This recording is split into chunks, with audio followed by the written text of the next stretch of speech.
Hari terasa cepat berlalu. Waktu keberangkatan Ning Sara semakin dekat membuat perasaan Nyai Aisyah semakin tidak menentu. Dia sudah menyerah. Tidak ada yang bisa dilakukannya kecuali mengizinkan Ning Sara pergi. Perlahan Nyai Aisyah menarik nafas panjang. Semua usaha untuk mencegah kepergian Ning Sara sudah dicobanya. Semua kembali kepada kehendak Allah dan dia terlalu. Mi, ikhlaskan kepergian Ning Sara. Tepukan halus pada pundak membuyarkan lamunan Nyai Aisyah. Dia menoleh ke arah Mbak Yai Nafi yang sudah berdiri di sampingnya dengan senyum yang selalu tersungging di bibirnya. Senyum yang biasanya bisa membuat hati Nyai Aisyah tenang. Kali ini senyum itu terasa hambar bahkan memuakan.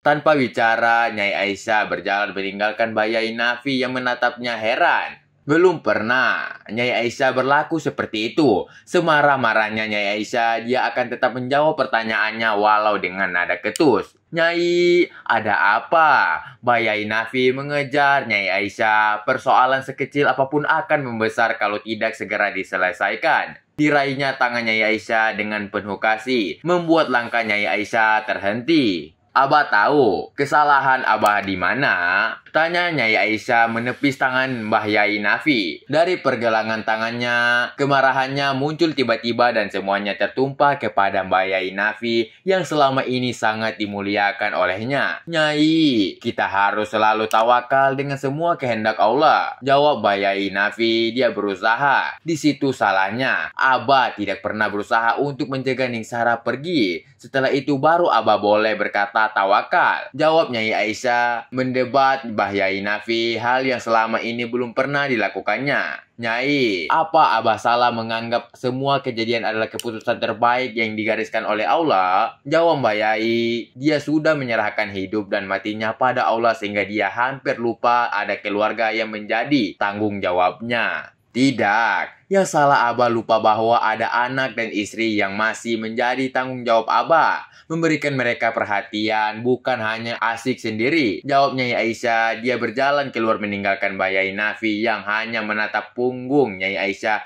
yang semakin menjauh. Nyai Aisyah berjalan tanpa tahu harus kemana. Ning Sara entah pergi kemana dan dia sudah terlalu lelah untuk berpikir kemana anaknya pergi. Karena jawaban yang diberikan Ning Sara akan selalu sama setiap kali dia bertanya. Hingga akhirnya langkah kaki Nyai Aisyah membawanya ke pekarangan belakang rumah Ning Isma. Dan dari balik rimbunan pohon himangga besar, dia melihat Baharudin sedang mematahkan batang-batang pohon kering untuk dijadikan kayu bakar. Ya Allah, kenapa langkahnya membawa dirinya ke sini? Ada apa ini? Nyai Aisyah semakin merapatkan tubuhnya di belakang batang pohon yang berdiri angkuh saat melihat Ning Isma keluar dari pintu dapur. Wajahnya terasa panas mengingat kejadian beberapa hari yang lalu ketika dia begitu tidak tahu malu menunggangi Qodir Baharudin layaknya seorang. Nyai Aisyah menarik nafas panjang mencari pembenaran atas apa yang sudah dilakukannya. Din, aku dan Gus Dur akan ke rumah orang tuaku. Umiku sakit. Kamu tunggu di rumah. Ning Isma berpamitan ke Baharudin yang sedang membelah kayu bakar di pekarangan belakang. Walau sebenarnya fungsi kayu bakar sudah digantikan oleh kompor gas, namun Baharudin masih tetap menggunakannya sesuai dengan permintaan Gus Nur. Jangan sampai kayu dan ranting kering terbuang. Iya Ning, hati-hati di jalan.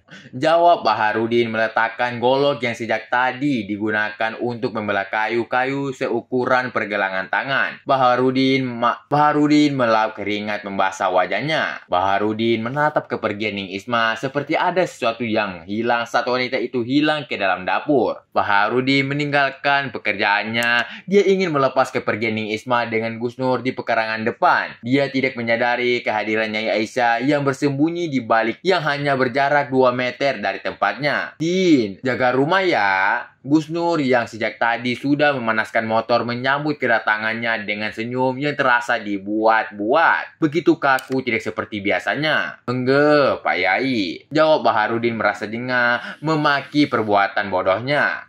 Tentu saja dia akan menemukan Gus Nur di depan karena Ning Isma akan pergi berdua dengan suaminya. Din, aku berangkat ya. Ning Isma segera naik ke boncengan motor Gus Nur. Motor langsung melaju meninggalkan Baharudin dengan segala pikirannya. Baharudin segera kembali ke perkarangan belakang untuk meneruskan pekerjaannya dan dia terpaku melihat Nyai Aisyah berdiri mematung dengan golok di tangannya. Untuk beberapa saat kedua insan berlainan jenis dan dari dua generasi yang berbeda itu saling bertatapan.